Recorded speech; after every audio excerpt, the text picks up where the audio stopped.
philosophy. I hinted at this yesterday, but ultimately, we want World of Warcraft to be a game that you play with your friends. We think you guys will have more fun. We think you'll build connections. You'll ultimately probably stick with the game longer. So what we're really going to try to do in Warlords is to encourage you to play with the friends you already have. We're trying to remove the barriers that stop that from happening. And we'd also like to encourage you to make new friends. There was once upon a time, before we offered so much random matchmaking, where you would, hey, this guy's a really good tank. Maybe next time I run a dungeon, I want to find this guy. Nowadays, we can provide a tank, sometimes takes a little longer than others, but we'll probably get you a tank at the end of the day, and there's less motivation to play with your friends. I like this anecdote with the guys in my office. One day I turned around, and one of the dudes was running a dungeon. I'm like, man, if he had asked me, I would have run it with him, but it was so easy just to jump into the dungeon himself that, maybe I wanted to get a cup of coffee or something first, and it was easier just to random matchmake than to play with a guy sitting right next to him. So the random matchmaking isn't going anywhere. We're still going to have Dungeon Finder, we're still going to have Raid Finder, but we kind of want that to feel like a last resort.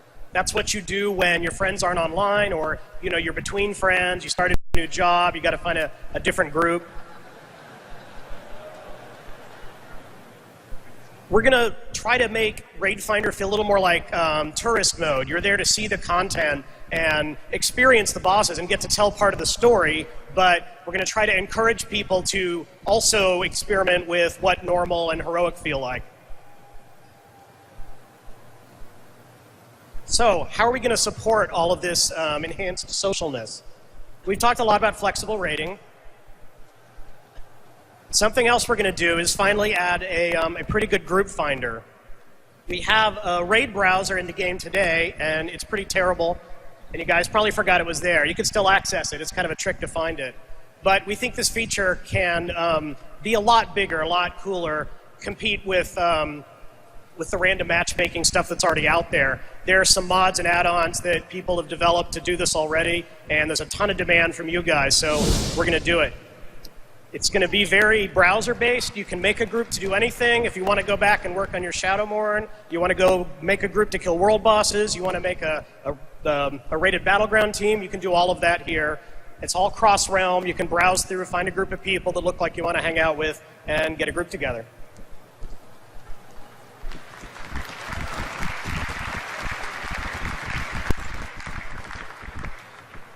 Stacking the deck is a new type of buff that you'll see in Dungeon Finder. Currently, we have the luck of the draw, where we give you rewards to encourage you to play with people in the random queue. Believe it or not, at the time, we were worried that people wouldn't use Dungeon Finder, so you had to give you a little bit of extra incentive there, and that worked out really, really well. So the way stacking the deck will work is it will give you a different type of bonus, in this case, bonus Valor. Imagine you get 10% bonus Valor for every friend that you queue with.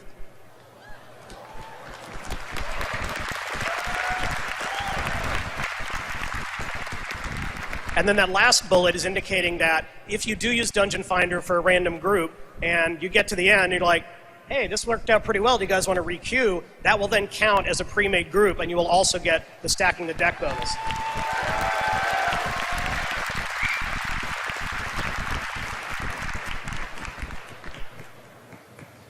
All right, let's talk about leveling. 10 levels are back.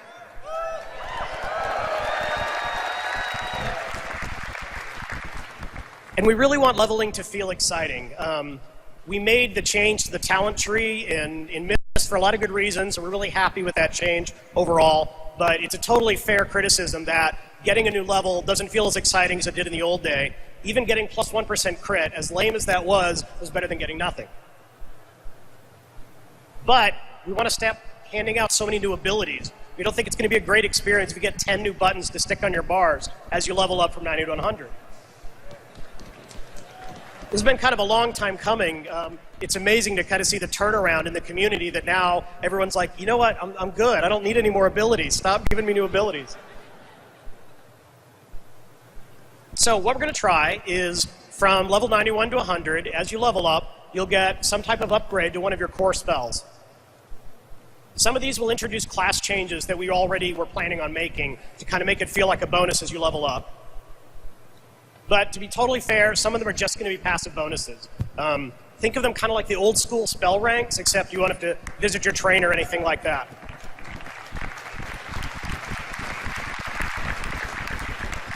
You always gain a little bit of power just from gaining a level, but we're going to put a really big boost behind some of your spells so you can really feel it. Like, if you suddenly had 20% bonus damage to execute, that's something you're going to feel the next time you go kill someone.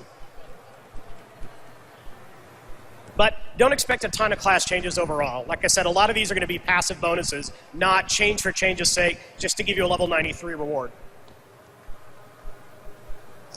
These are some sample leveling rewards. Hopefully they'll stick, but it's the kind of ideas that you can see that we're playing with.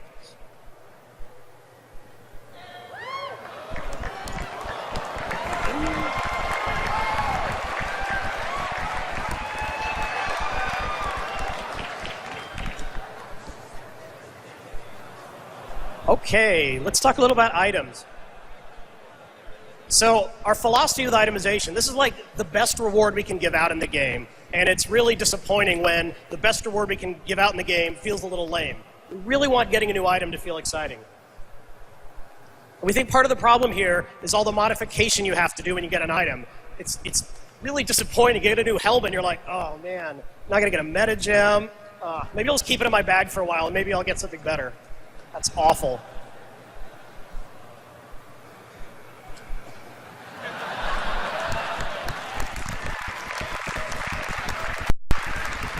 It's time to stop the madness. Hidden expertise. One of our core design values is to make something feel like a bonus.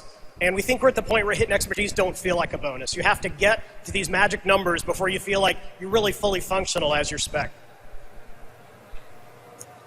Similar, dodge and parry are cool mechanics. Like, it totally makes sense that you're super nimble dude and you dodge out of the way of the dragon claw. But it just hasn't worked out really well as dodge and parry rating that you stack on gear. And we know, particularly lately, tanks are kind of bummed when they get avoidance on their gear. And remember, I'm going to talk a little bit about items here, but yesterday we talked about how we're going to clean up your bag space. I don't want anyone to freak out at all the different types of items we're going to drop, so hopefully you'll have a little more room to deal with it. So I think I have to credit Travis Day with the initial gone slide, but here we go.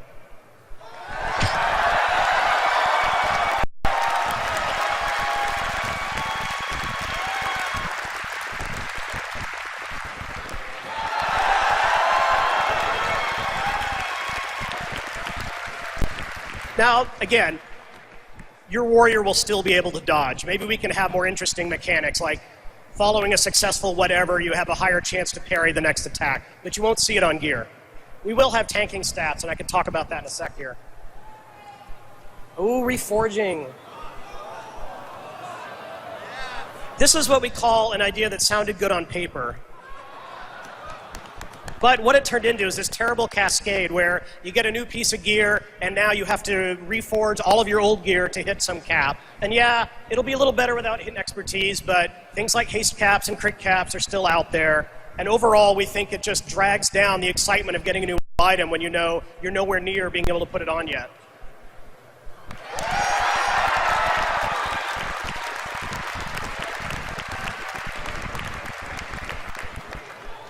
And there's more. I like how we could get that kind of cheer when we introduced reforging and the same cheer when we get rid of it. It's awesome. Then 7-0 will bring it back. It's reverse psychology. We'll get rid of it. Enchants are one of those other things. We really want enchants to feel like a bonus. Back in the day, you would get your Avalanche, your Crusader, whatever on your weapon. Those are a really big deal. Since then, we've kind of gone overboard, as we tend to do. And you're putting enchants on your bracers and stuff like that. What we really want to do is have a system where fewer items overall can be enchanted, but there's more choices for those individual items. So maybe we'll make multiple weapon enchants, and you pick the one that's good for your spec or your playstyle. I feel like I'm beating down on some of the professions a little bit here. Don't worry, we'll try to figure out to make sure to minimize the economic impact to enchanters out there. But we don't think it's fair to everyone to have to deal with so many enchants just so you can have a little bit of gold in the bank. We're going to do something similar with gems. Very few items are going to have gem sockets, But when they do, they're going to be a really big deal. There'll be something exciting. You might only have a gem on a couple of your tier pieces, for example, but it'll be a pretty big stat bonus. I don't think we'll do any like multiple socketed items, so there's no reason to have set bonuses again. And likewise, we think meta gems aren't really a decision. You just get the one that's right for you as a healer or a DPS, and that decision's over. But if you think of the way like Warforging works today, where there's a random chance that your item could be a little better, there's a random chance that it might have a gem on it. So you might get a weapon, and then a few days later, you get a weapon with a gem socket on it, and now you have the decision of, is this an upgrade you want to use? Do you want to pass to one of your buddies in the group, and so on? Whoa.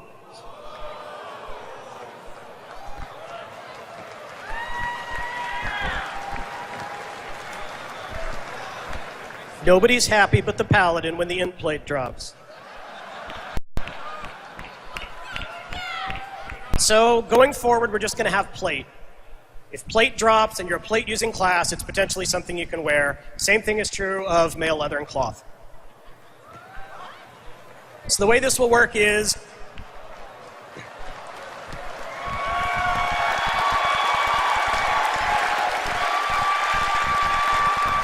this is awesome. I get all the good slides. If you're a ret paladin, like most of you are, the plate will have strength on it. If you change to your holy spec, the strength on the plate will change to int, and you can just wear that.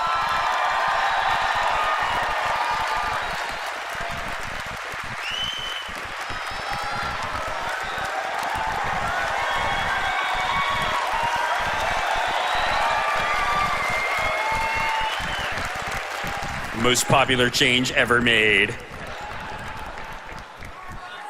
So even in like PvP, for example, they'll just be the priest set from now on. You don't have to, decide you want the healer one or the DPS one.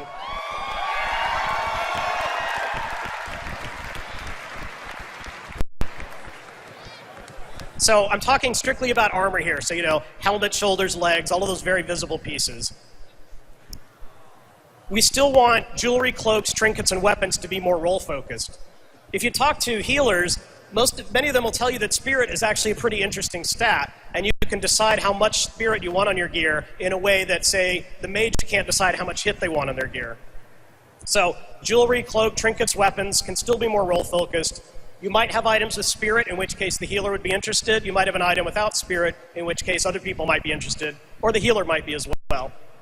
Some of these will be less, spec agnostic, so they'll be more spec agnostic. So they may just have attack power or spell power rather than being like the agility spirit item. And then to replace the loss of dodge and parry, we think we're back at a place where we can just put armor as a good tanking stat. Active mitigation has worked out really well, and we think there's room just to have armor. It won't be the stat on every piece because it's not going to be on all of your actual armor, but it can be on things like the rings and cloaks. Tertiary stats. So it might seem like we're really streamlining gear here, but what we're really trying to do is give it a long tail. It's not fun when you go for a long time and don't get your weapon and feel like you're just really far behind everyone else. But at the same time, we don't want you to gear up, in 2 weeks and be done, and then say like, dude, when's the next raid coming out? So we're kind of expanding the idea of Warforging. I mentioned we're doing it with gems. We're also adding these bonus tertiary stats. So you may get a glove one day that has an extra stat on it that does something cool. These don't count against the budget. It's just a bonus when it happens. And here's some examples of tertiary stats we're playing with.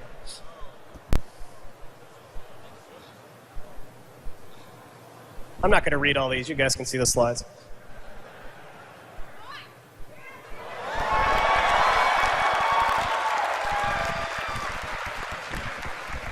Now, again, it's really unlikely, unless you're very dedicated or very lucky, that you're going to have your sturdiness set, because there's just not going to be that many pieces out there. You're not going to be able to stack sturdiness, and guess what? You can't reforge it.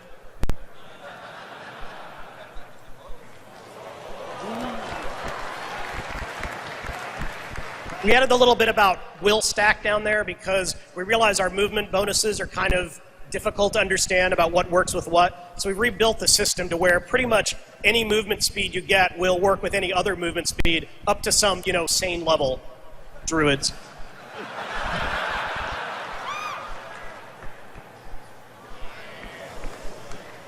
Cleave's been an interesting stat. We played with it a little bit on the trinkets in the latest raid tier, and we don't think it's necessarily fun to be like, I'm going to put on my cleave set, I'm going to take off my cleave set. But if you get it as a bonus on some of your items, hey, that could be pretty cool. You'll do a little bit of extra AE cleaving sometimes. Item squish.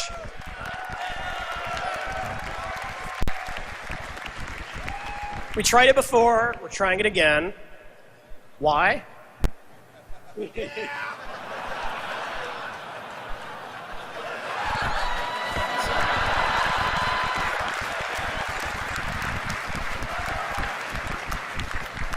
I'm a pretty simple guy at the end of the day, and I have trouble understanding when I see that many zeros on the screen.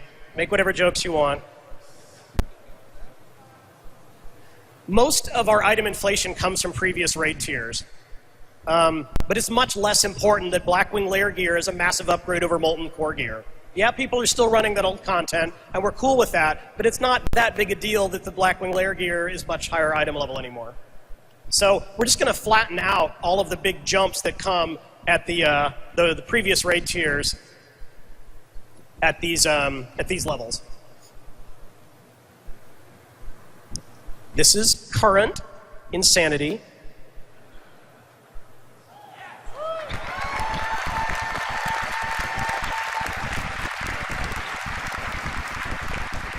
And these are some slightly more sane numbers. Okay, a bunch of caveats here. I hear people cheering, but I know there's people out there grumbling too, dumbing the game down. Your relative power will not change. If you look at percentages, if you are a healer and you know how much your flash heal heals on your tank, the bar will still jump by the same amount. The relative power of 5.4 gear will not change. So if you're currently a heroic raider, your gear will be just as powerful as it is today relative to all the other gear, and that'll still translate into going into 6.0.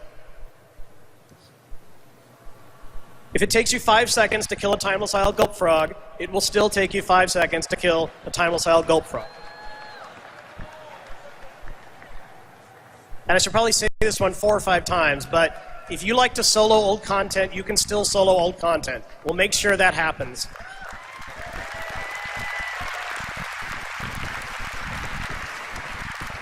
We knew a lot of people were trying to get their Ashes of Alar, trying to get their hammer from Ragnaros, but it turns out a lot of people do this all the time, and it brings a lot of extra value to the game for players who want to keep supporting it. And if you've played on the floor, the item squish is already in, and if you didn't even notice it was in, then awesome.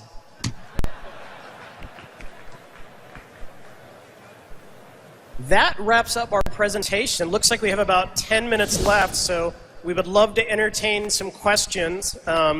Be nice to stick to the Warlords of Draenor topics for now, although we are doing a second Q&A later on today that's pretty much open-ended.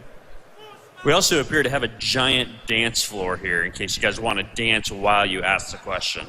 Mosh pit.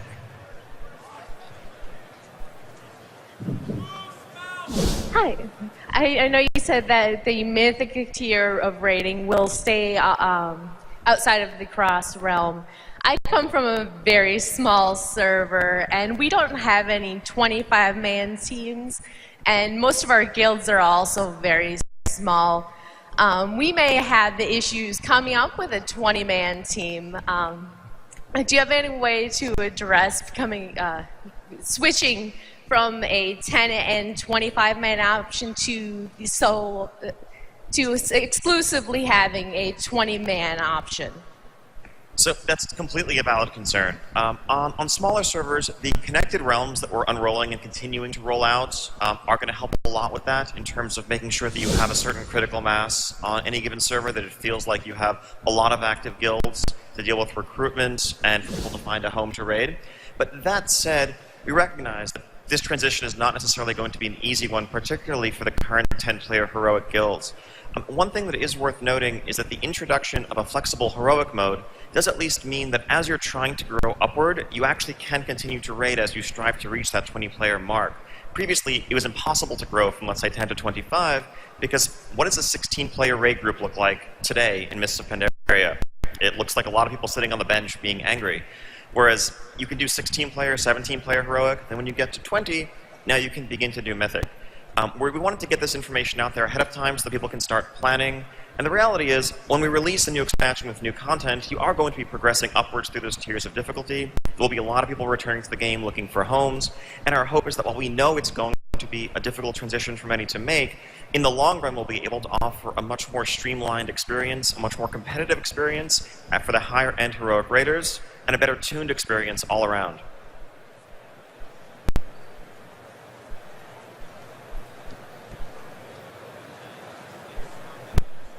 Hey guys, my question is more around the player experience with questing and garrisons. So how will you manage the suspension of disbelief that happens when, for example, you have a phased-in garrison or a random event that just happens over and over and over again when you want to create a living and breathing world in Draenor?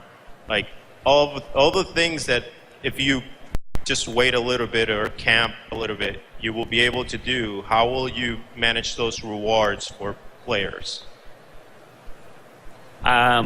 Maybe you can clarify a little bit. I'm not sure what the garrison and phasing has to do with camping things. So, for example, if you have a garrison, I'm assuming that is per player and phased for that player. So right, like the farm.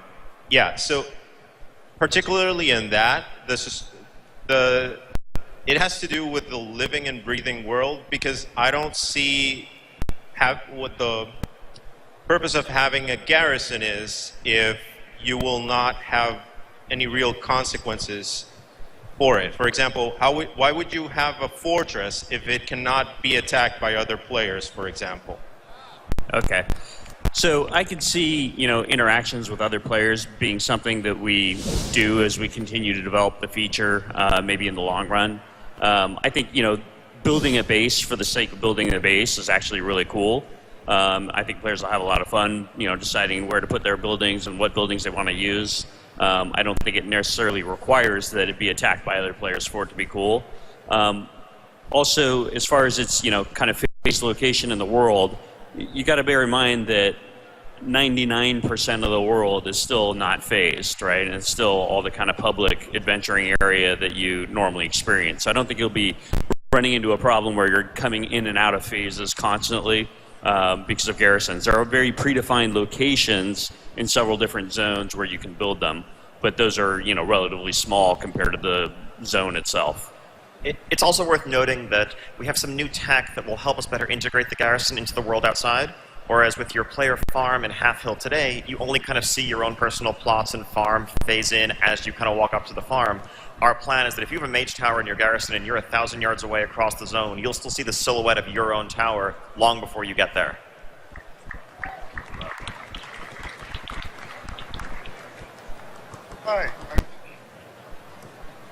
Hi, I'm Richard Boone, guild leader for Wild the Musical on Chandra's.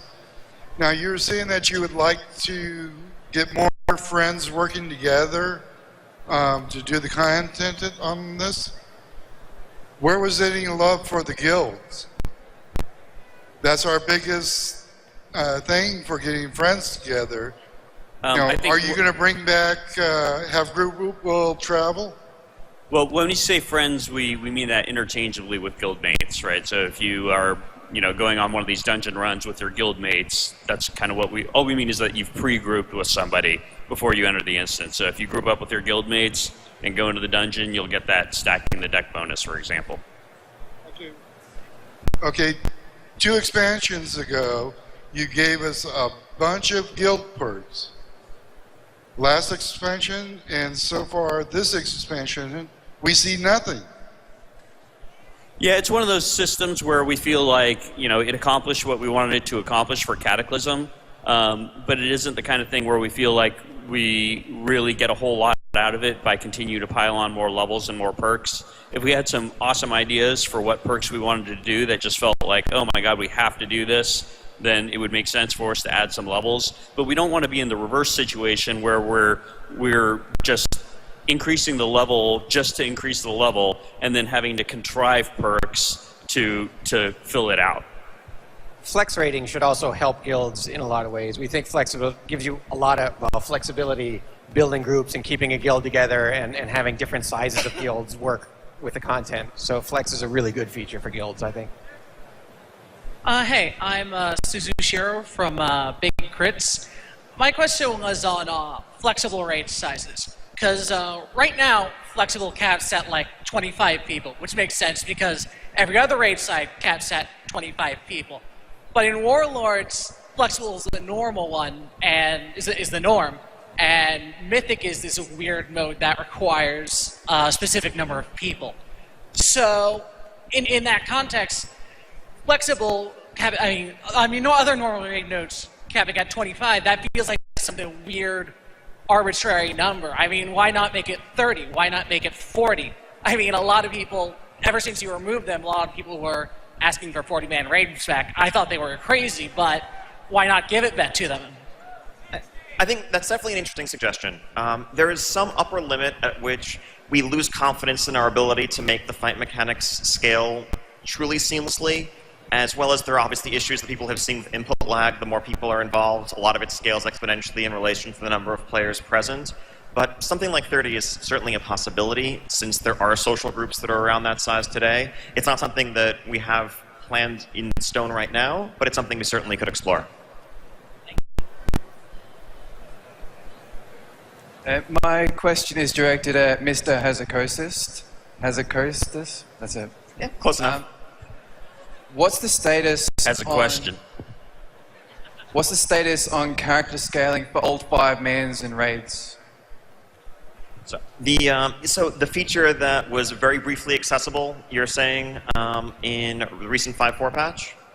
I think so. That's something that we're exploring. I think the question is really how to do it correctly. We have the ability, as we've seen, in challenge modes and proving grounds, to scale item level down. We've also been exploring how to scale player level down functionally, such that you keep your abilities, but maybe that their potency changes. It's something that we're still working on, continuing to work on, and once we have a way that we're happy with in terms of fully integrating it into the game as part of a reward structure, it's something that we'll have more to talk about in the future. But we're definitely interested in finding a way to explore and let people revisit the old content in a way that feels relevant, since there are so many dungeons out there and old raids that people probably never saw at the intended level. So my question is about the garrison followers. When you send your followers out into the world to do a quest, do a dungeon, are they actually completing that content for you so the player doesn't have to do it, or is it garrison specific? It's actually going to be garrison specific content. It wouldn't be something where like the follower is taking anything away from you. We're going to craft all of that content uniquely, specifically just for the garrisons. Hello, I am WatchTech, former top druid in Goon Squad Mal'Ganis, and yeah, Mal'Ganis! So last expansion, we decided we didn't like the hassle of 25-man raids, so we went to 10. And now we do heroics, and it seems like you're taking our content away, so what are we supposed to do?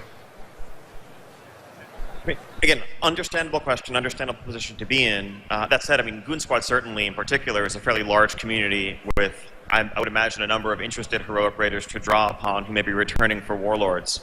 I think that ultimately there is a population of people out there who are looking to do this cutting-edge, difficult content, and there will be some rearranging involved, inevitably, as happened when we went from 40 to 25, but really we're making this as as sort of a change with an eye towards the long-term health of the game, towards the long-term health of high-end raiding, and that we'll be able to deliver a better experience when we can focus the design and the tuning and the content creation on a single player size. For example, right now there are many times where we have some cool mechanic that we would like to do, but we realize it's not going to scale down to 10 players the high end very well, so we have to leave it on a cutting floor. Going forward, we think we'll be able to deliver a higher level of content, even though we do understand that in the short term, it does put people in a difficult situation. It looks like we're out of time, so thanks everyone.